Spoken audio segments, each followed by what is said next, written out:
Good morning, viewers. Welcome to Frankly Speaking with Vibhuti Jha. It is election time in India, and everybody here, as much as if not in India, is deeply concerned, worried, and looking forward to what emerges out of India. It's a watershed moment. It's a defining moment. This election would be a defining moment in the life of India and all its residents and the non-residents. Why is it a defining moment?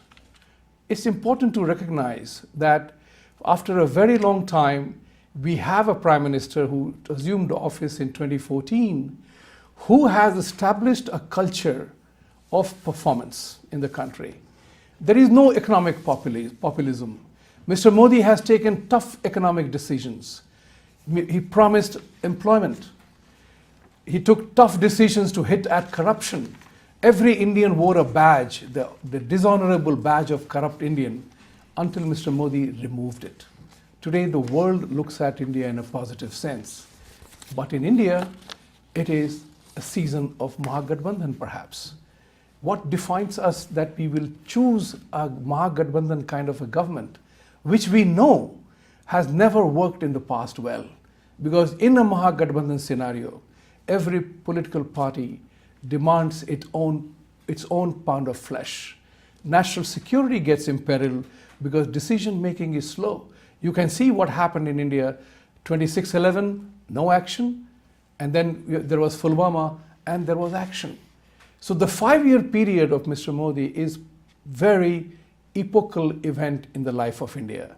To discuss the Indian elections, the implications and the impact the fallout can have, I have the greatest pleasure of welcoming Mr. Sheshadri Chari ji, who has been a very strong supporter of the BJP, and he has been a part of RSS. He is a consulting editor of HW News Network in India, and he is also affiliated with a very significant security dimensions of the country. So we will talk about elections, we will talk about India's national security concerns, and we will also talk about how this Indian election matters to the world or it doesn't matter to the world. Who will be happy, who will not be happy. So Sheshadri ji, welcome to the show, and I wanted to check with you that you are a man who is in India, you have the pulse of the people, you have seen things on the ground, and you have the real vision of what's going on. So please enlighten our audiences and share with you what do you see as on date as we move forward. You know, Mr. Jha, predicting elections are as difficult as predicting the weather. And I mean, you would say that predicting weather is more sure than predicting elections. It's sometimes easier because you have a lot of technology involved in there. Right. But elections don't involve that kind of a technology, especially in India. So Indian elections, we always say that if there are 543 constituencies, each and every constituency thinks differently. Each and every constituency is different. The characteristic of each and every constituency is different. So what applies in A place need not necessarily apply in B. So in this first past the post elections, like in India, a candidate can win with 200, 300 seats. There have been instances where candidates have been elected by one vote. So it's a very tricky business as far as predicting elections are concerned. But if you broadly look at the situation, I would say that BJP is in a very advantageous position because of certain factors. One of the factors which you yourself mentioned was the factor of Mahagathbandhan. The kind of movements that these non-Congress, non-BJP parties made became a non-starter. In fact, every election is preceded by this so-called third front.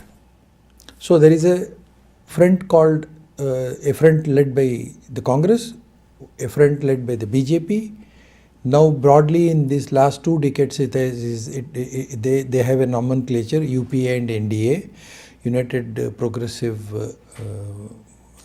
Alliance and National Democratic Alliance. So these two have emerged. Now a third one always emerges before elections, which is called the third front. Usually this third front is propagated by a strong regional leader.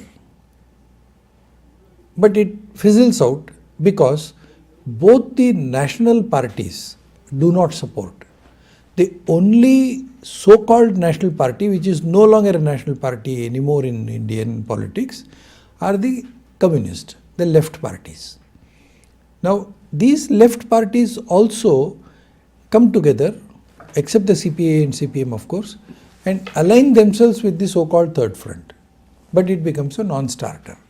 This is exactly what has happened this time also. So the main contenders are still the BJP and parties associated with the BJP, the Congress and a few parties associated with the Congress. Unfortunately, for a long time the Congress did not believe in coalition politics. In fact, in Narora Congress, they even passed a resolution that they don't approve of any coalition politics. But suddenly, after Atal Bihari Vajpayee successfully ran a coalition government, in 2004, the UPA also had to run a coalition government. And in 2014, the BJP won 282 seats and they did not require any coalition partner. But even then the BJP called itself an NDA government led by Narendra Modi of the BJP. So BJP still maintains the coalition politics. Now, in this Mahagathbandhan, the so-called Mahagathbandhan, various parties which are diametrically opposite each other, which have fought against each other, tried to come together. Therefore, like for example, Uttar Pradesh, the Samajwadi Party and Bahujan Samaj Party came together. Right. Now, why this is not a formidable combination, I'll tell you. In Indian politics, usually what happens is, parties which have represented a section of the people have for a long time considered their adversaries or opponents as untouchables. This is what happened with Bahujan Samajwadi Party and Samajwadi Party. They considered each other as untouchable. Now suddenly the leaders of these two parties come together. Now invariably the leaders may come together for a strategic reason. They have to do two things. One, explain the strategic reason to their followers. A. B. They will have to convince their followers to transfer their votes. Now both are becoming impossible for these two leaders. The respective parties are not able to convince their followers that strategically we have to come together. They have not yet convinced. A. B. A Dalit voter has been told for years and years that a Thakur in the village is his enemy. Now suddenly in 2019 on May 17th, you are going to tell that Dalit voter that look, for a great strategy, you have to vote for the Thakur. Why will he vote? He will say, well, as leadership you have come together. I have trust and faith in you. But just because you are telling me to vote, I am not going to vote for so and so, because tomorrow again if you go away, what do I do? Who comes to my rescue? So it is all likely that even if he does not vote against his party this time, probably in the coming assembly elections, he may go back to the party of his choice. But in this particular case, even if he wants to defeat the BJP, he might go to the Congress, but he might not go to the party that his leader has chosen. This is where I think even UP will have a surprise. So BJP and Congress can both benefit at the cost of Samajwadi Party and BSP coming together. More or less the same thing is happening as far as all the regional parties are concerned. None of the regional parties want to accommodate the Congress because the fear of losing their vote bank to the Congress once and for all is always overweighing on them. Whereas this fear is not there as far as the BJP is concerned. That is why parties like Shiv Sena has come back to BJP, AIADMK has come back to BJP, and if you look at this whole gamut of Indian coalition politics, all these political parties, right from Mayawati to Jayalalitha to DMK, ADMK, Telugu Desam, or even Mamata Banerjee, have all been part and parcel of both UPA and NDA. Therefore, this whole idea of non-BJP, non-Congress parties coming together and getting more than majority seats and forming a government is an impossibility. Now that leaves the whole situation to two parties, that is the BJP and the Congress. So here, either the BJP or the Congress has to emerge as the single largest party to run a coalition. The chances of Congress coming from 44 to 280 looks much impossible. The chances of BJP coming from 282 to probably 10 or 15 minus or plus looks more possible. So I would safely bet that the BJP could get anything between 250 to 300 seats on its own. You just made a perfect weather forecast. So congratulations and thank you. Although you said that forecasting election is tough. I agree with you, given the complexity, the immense complexity and regional differences that exist in the country. Having said that, it is very important to know that in the Indian context, the regionalism, the rise of regionalism that has happened is purely at the door of Congress party. Now this Congress party, at once upon a time, they had two big majorities in the country. One was during Indira Gandhi's term and the second was during Rajiv Gandhi's term. They virtually controlled the whole country with a very superior network, outreach and everything else. But what happened to them? Are they kind of a dying breed? In my opinion, I feel that the Congress party's functioning everything has passed its expiration date because they have nothing new to offer.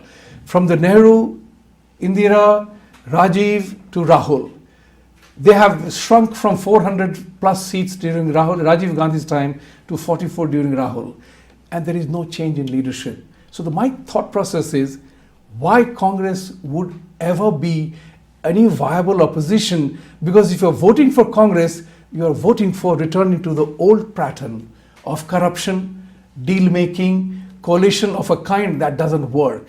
And they are, if their current manifesto is any indication, they are trying to weaken some of the provisions of law that holds the country together in terms of terrorism or Tugre gang. So the question is, are the people of India so suicidal that they will curse themselves by bringing in any kind of a Congress culture back, or the Congress-led Mahagathbandhan kind of a thing back? No, I doubt. There is nothing called Congress-led Mahagathbandhan for that matter. Yes, they are not part. Nobody wants them. Nobody wants them. Nobody wants so that is ruled out. Okay. Therefore, there are now three forces. One is NDA-led parties, BJP plus others. There is Congress plus a significantly less number of parties. And then there are other parties which are regional parties which do not want to share their seat with either the BJP or the Congress. So they are looking at a situation where no party gets a majority and they are able to play a role as far as coalition is concerned. So this is the situation that they would like to emerge, but this situation may not emerge. Now coming back to the Congress, of course what you very rightly said was very correct, that Congress was a formidable political party, a force till about Rajiv Gandhi.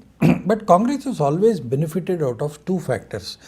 One is a situation where there was no alternative to the Congress. Two, a situation where the Congress always benefited out of either sympathy vote or a negative vote. For example, in 1977, Congress lost, Mrs. Indira Gandhi lost the election after imposing emergency. She called for an election and she thought that the nation will vote for her. They did not. After that, the Janata Party government came. the Janata Party government was a miserable government. They did not really stand up to the ideas that the people expected out of them. Therefore, as a negative feeling, in order to vote the Janata Party out, the only alternative available at that time was the Congress.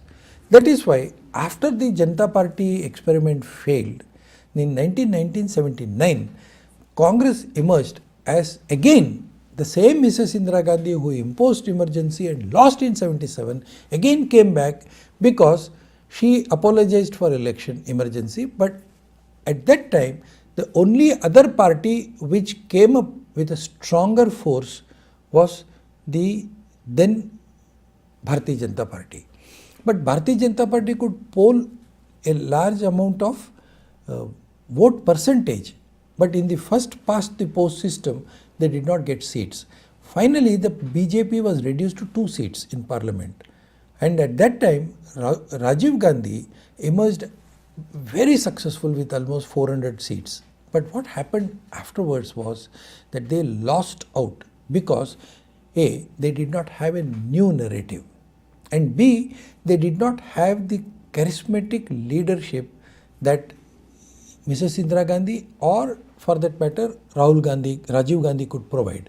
And also not that sympathy factor which worked in favor of Mrs. Indira Gandhi, the same sympathy factor worked in favor of Rajiv Gandhi also. Right. It did not work. Therefore, Narasimha Rao ultimately turned out to be the lame duck who was resurrected as the leader of the Congress party and as the Prime Minister. But after him, the Congress could not give out a leader from the Gandhi Parivar. So Rajiv Gandhi was the last Prime Minister of the Congress party from the so-called first family, the Gandhi Parivar. Right. Otherwise, it has not been. In 2004, the Congress could cobble up. The difference between the Congress and the BJP in 2004 was less than 1 dozen, less than 12. Later on, it came down to 8. But in spite of that, parties which would have otherwise supported BJP did not fare well, especially Jayalalitha and Telugu Desam party. Therefore, the BJP could not form a government, and as a subsequent to that, the Congress could form a government. Again, the Congress could not select Gandhi as a Prime Minister. They had to go in for Dr. Manmohan Singh. That's now in 2014, of Manmohan Singh could not keep up that Congress flock together, and that is the reason why it was very easy for Narendra Modi to pounce upon Congress party at that time and defeat it to such an extent that in the whole history of 70 years, the Congress had never gone down to a figure which they went in 2014. Brilliant. The politics is all about politicians believing in their own Ardha Satya. The dishonesty in politics has been there, but today it has become so shrill and so damaging that truth becomes a victim. Stay tuned. We will discuss this in the next segment.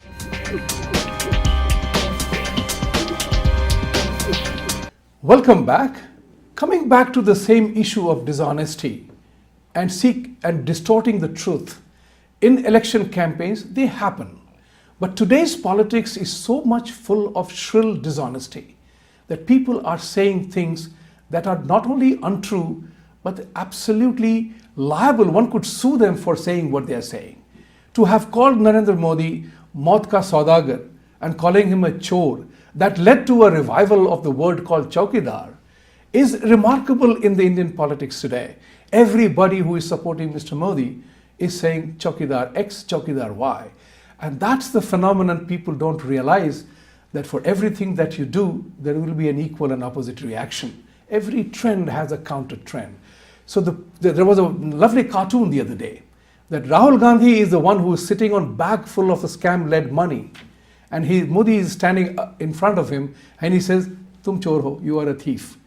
That's the issue that people of India must appreciate and understand, that Mr. Modi has definitely brought about a probity in public life that was completely missing from the Indian political scene. If you are a politician, you must be a thief. And that is a common complaint, and that's what the common belief was, including globally. We Indians were known as the corrupt Indian. Now that is one perception. Mr. Modi has fixed it, and he has fixed it really well.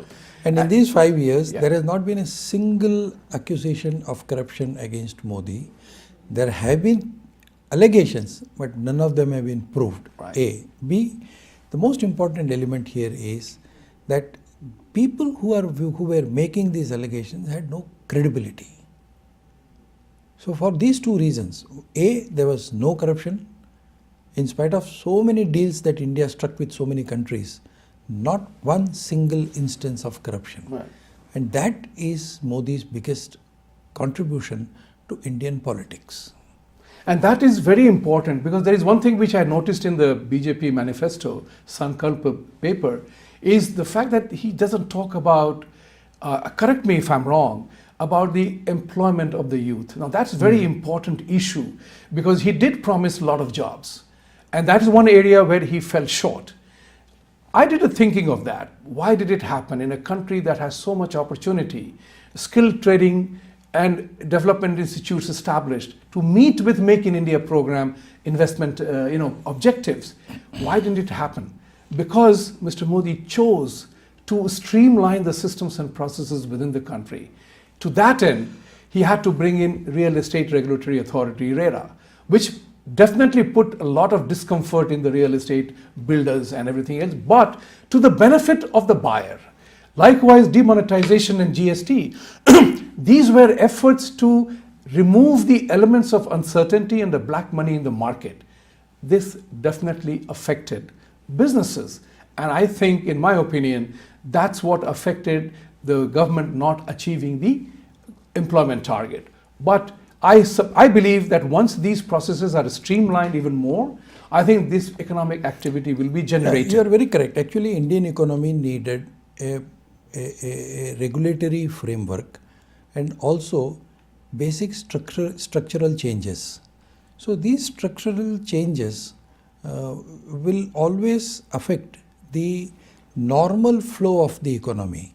Now, who can take these structural changes? A, circumstances can force you to do structural changes. Like when India became member of the WTO, because of the conditionalities imposed on India by virtue of being a member of WTO, we had to tweak our system, the laws and regulations. So we had to make a number of changes. So circumstances can force us to carry out changes. B, a strong leadership can force to make changes. Whether it is good or bad for the economy is a different matter. But in a given time, that particular decision could benefit that particular leader and the party and that particular leader's continuation in power. So the leader has a element of necessity to take that particular decision. Like the nationalization of banks by Mrs. Indira Gandhi, and also the removal of privy purses to princes. So these two decisions she could take and save a lot of money as far as the removal of privy purses is concerned.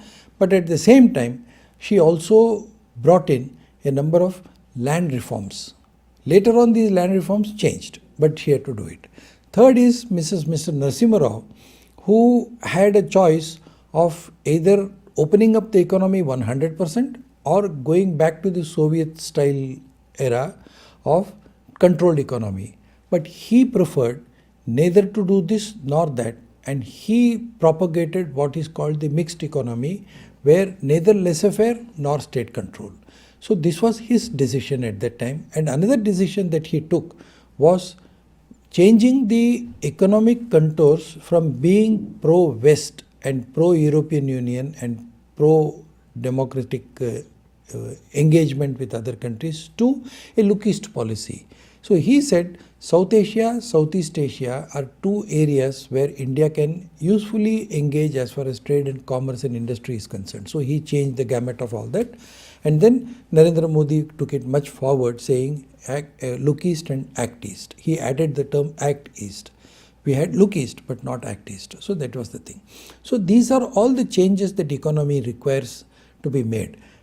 Modi was one person who had an opportunity, who had a situation demanding changes, and who had the political courage to make those changes, although some of them were unpopular.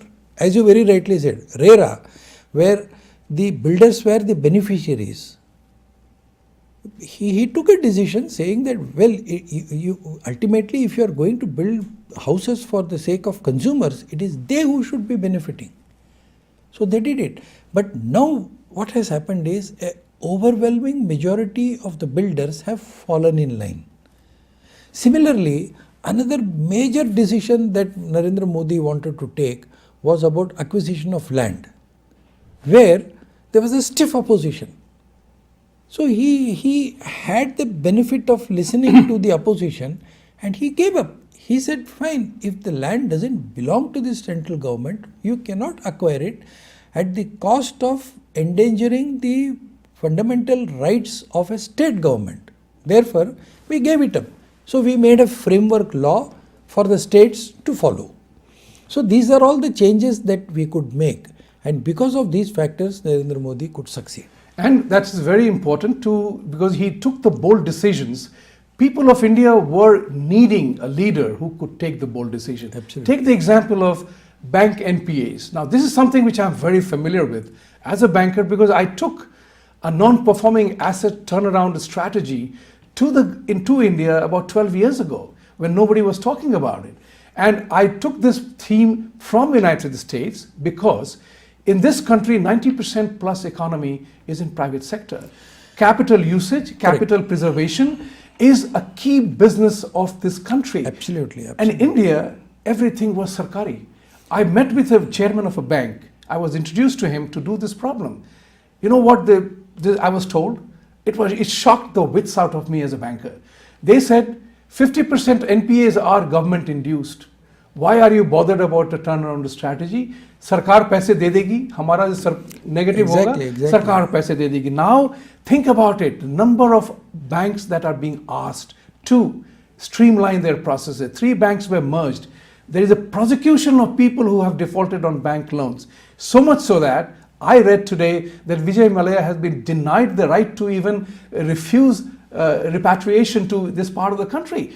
These are some of the very hard-hitting measures, and if I recall correctly, and if you think if I'm wrong, please correct me, that when India was launching its India liberalization program, that was the time in 91, there was a Bombay club who wanted to oppose liberalization. Absolutely. Later on, they all fell in line because they realized the advantages of global competition. Not only that, they also realized the importance of level playing field. Yes.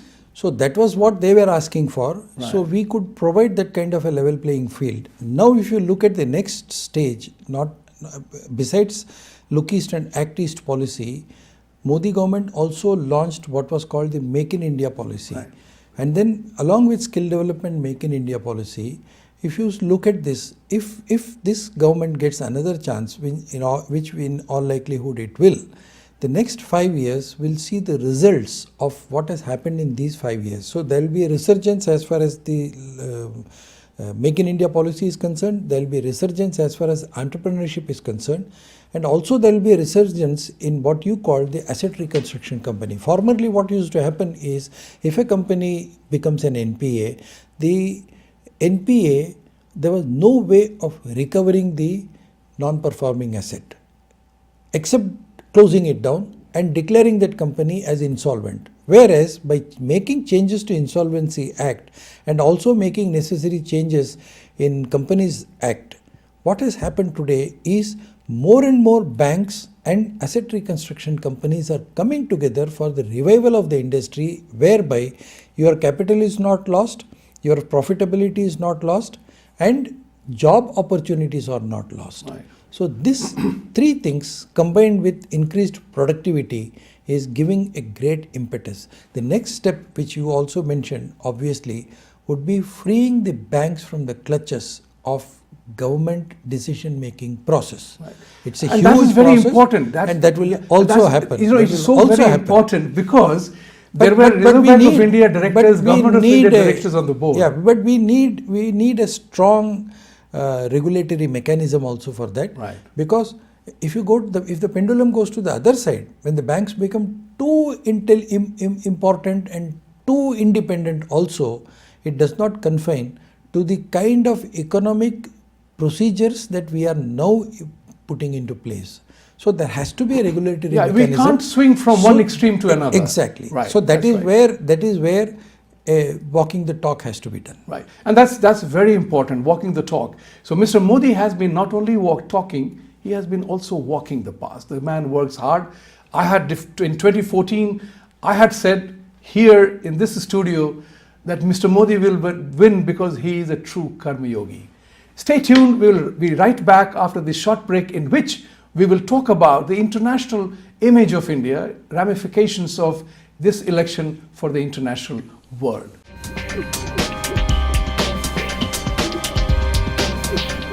Welcome back. Now we want to talk about one very important element. Mr. Modi, when he became the Prime Minister, he made significant trips abroad, trying to establish relationships with many countries nobody had visited before, including Mongolia for that matter. Think about the way he began to impact the NRI community all over the world. The chanting of Modi, Modi, Modi was absolutely musical to many people, including foreign political leadership. We all know how it all started here in Madison Square Garden when this happened.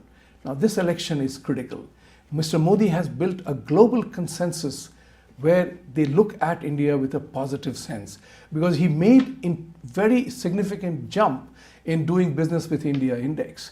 His Make in India program was to beef up and support the manufacturing, which is the lifeline of the country's employment generation. So Make in India was essential. To make in India successful, he had to fight the corruption and the rules and regulations that were playing out. So talking about the foreign policy part of it, how do you think that US and Russia has been India's old partner and has come to India's support at very vital times in its political life mostly, and other than defense part of it. US has suddenly, and everybody has realized that India is the market. People like us have played a great role, if I may say, the self-congratulation part of it, in educating people why India was a big business market. Saying that, how do you think the international community and US-India relationship specifically, because that becomes a very interesting one with Mr. Trump being the president, he automatically draws negativity from everybody. So he's not the most popular guy, but he's the president and most likely he might just win the next election too. So how do you see India's foreign relationship with the US shaping up and what its impact is on the global part of the relationships? Yeah, in India-US relationship has seen many highs and many lows. Yes. It has passed through a number of phases. And in fact, the beauty of this relationship, India-US relationship, is that it has withstood some of the greatest challenges and it has been able to maintain itself in a very beautiful way. That's because these two countries have one thing in common. They are both democracies. So in the worst of the times, they could easily come together and circumvent the challenges that they were facing because of the dynamics of internal politics. Another factor between India and US has always been that the foreign policy has never been confined to the whims and fancies of the leaders.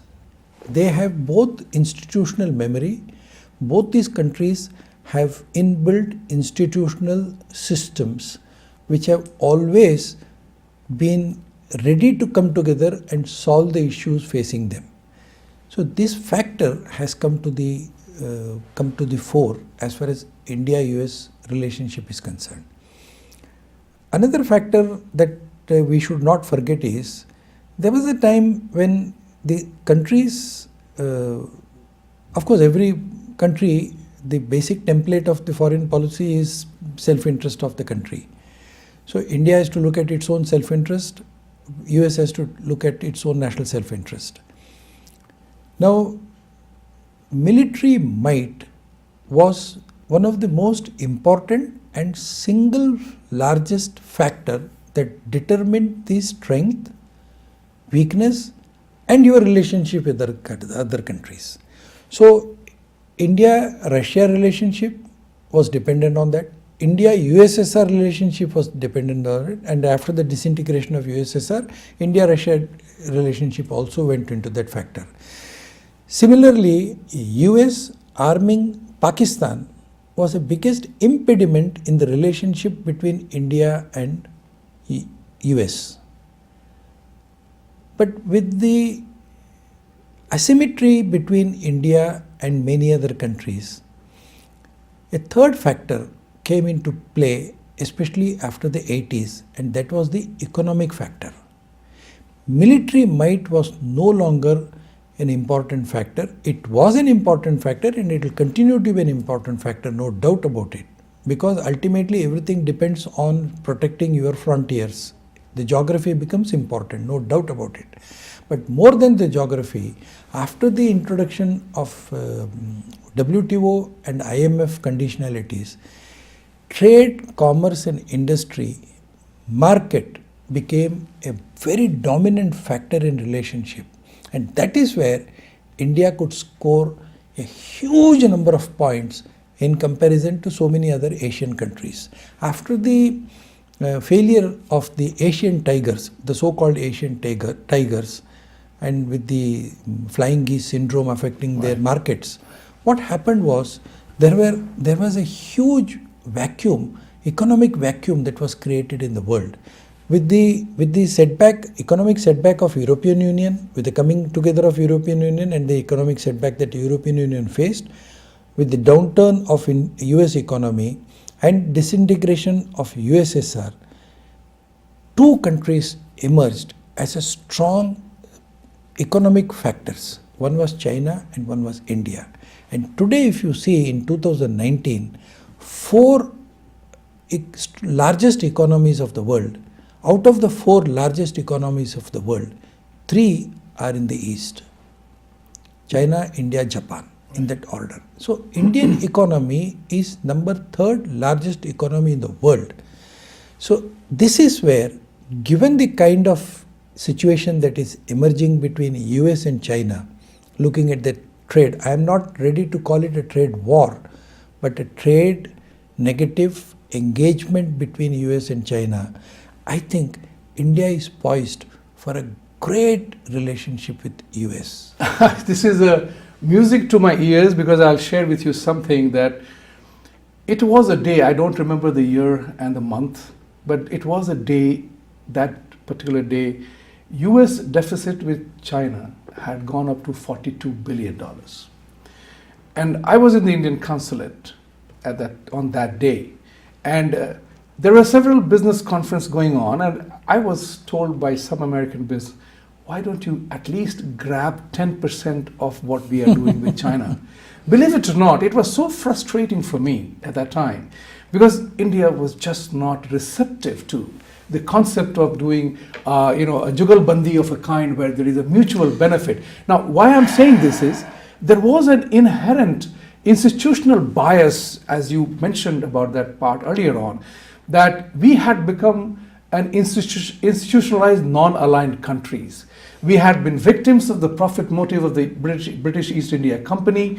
We loved the Karl Marx philosophy at that time. We said, it was of a different kind. We chose a different model, which didn't work.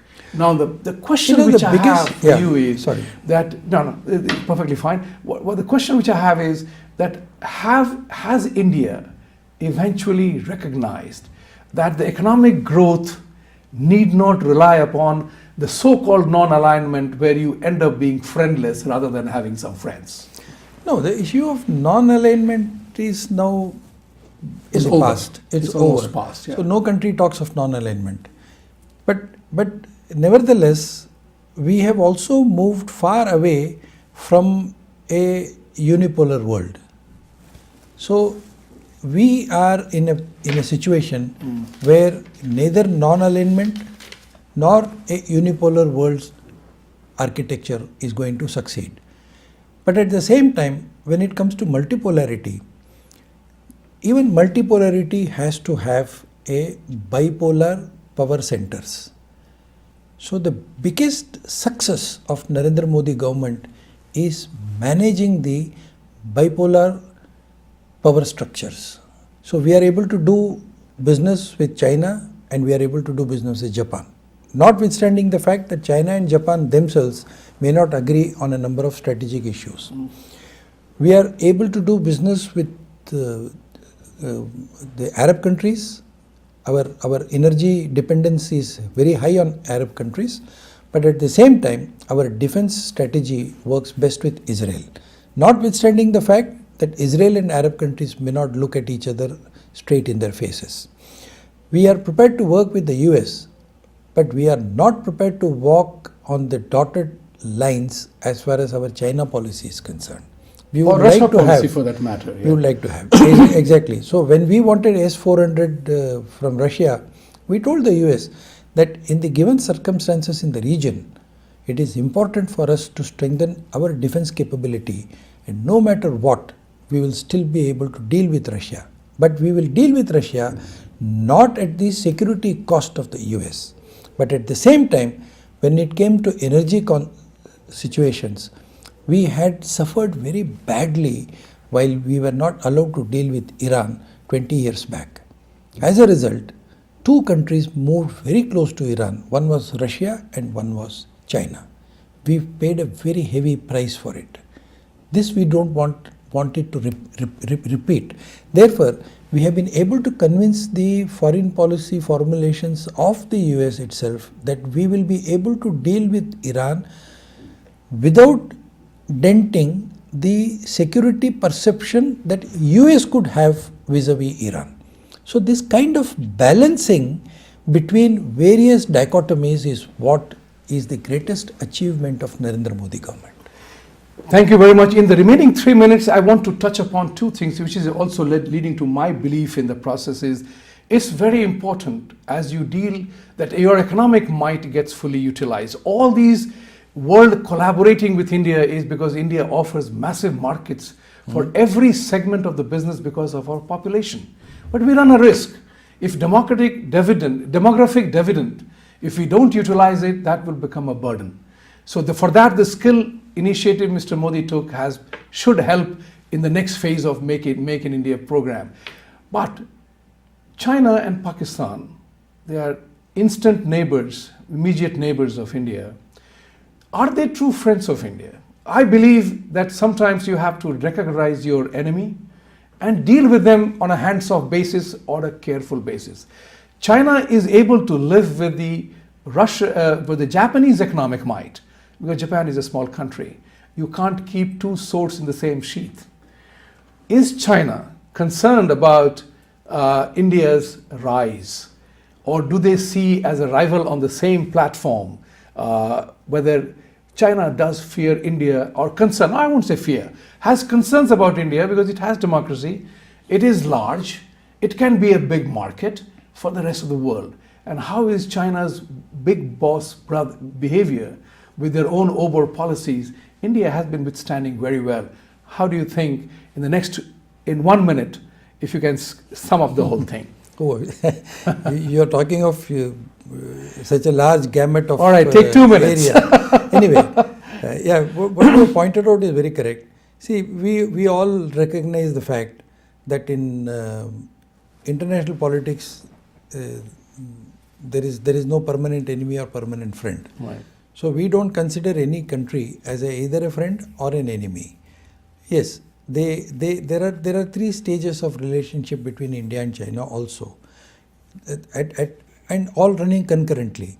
At one stage, India and China are competitors. At the same time, India and China have to cooperate, and there is also an element of conflict between India and China. So the element of conflict comes as far as the OBOR is concerned. We are not worried about China's OBOR project because we have got our own evaluation as far as the Belt and Road Initiative is concerned. My personal take is that the Belt and Road Initiative may not succeed as much as Xi Jinping wants it to succeed. because it's a flagship program of Xi Jinping. It may not succeed to the extent that he would like to do it. And I think the Chinese Communist Party is aware of this fact. Xi Jinping himself is aware of this fact. His managers are aware of this fact. His finance minister is aware of this fact. So at what stage and at what process this Belt and Road Initiative will shrink, and from which areas China would withdraw the Belt and Road Initiative and convert it into some other program, is China's own prerogative, which we are now looking at from a different angle. As far as China-Pakistan Economic Corridor is concerned, China initially brought it under BRI, but for strategic reasons they were even prepared to withdraw this China-Pakistan Economic Corridor from BRI projects, provided India is able to engage itself with not only China-Pakistan Economic Corridor, but also with other BRI projects, which we refused. Because all these BRI projects are not multilateral projects or not even regional projects. They are not even bilateral projects. They are unilateral project of China. That is where we will not agree to participate as far as BRI project is concerned. In fact, India has successfully launched its own Asia-Africa Economic Growth Corridor. So we are now working on the economic growth corridor with the help of other parties, especially BRICS and also with Japan. As far as China's involvement in China-Pakistan economic corridor is concerned, China is going to face a number of problems. So I don't want to go into those details, but suffice to say that China will have to take a decisive decision as far as Pakistan occupied Kashmir is concerned. India can never participate with it. As far as China's involvement in the Indian Ocean region is concerned, in 1947, Pakistan was created to prevent Russia from entering Indian Ocean. Exactly that is what has happened as far as Pakistan-China is concerned. China wants a base as far as Indian Ocean is concerned, and that is what they are doing with Gwadar. Right. So these are all some of the issues that the dynamics of geopolitics will throw up from time to time, and I'm sure Indian political leadership is competent enough to manage these geopolitical challenges. I'm very sure, because the one thing which we have definitely seen and we feel it here is the directional shift that Mr. Modi has brought about in the international relationships, where he is thinking strategically. Although sometimes one misses out that India doesn't think strategically in the long-term basis. We need to have that strategic thinking installed in place, because the world thinks differently and we have to be part of that process. And that's what is one of the finest achievements of Mr. Modi, is that India is taken seriously by the rest of the world. As is often the case, every good conversation must end because of time constraints. Our wonderful conversation with Sheshadri Ji has been very, very wonderful, and thank you very much for coming to our studios. Welcome to Frankly Speaking. You are welcome anytime. Thank you. Thank you. And go India, vote India, win India.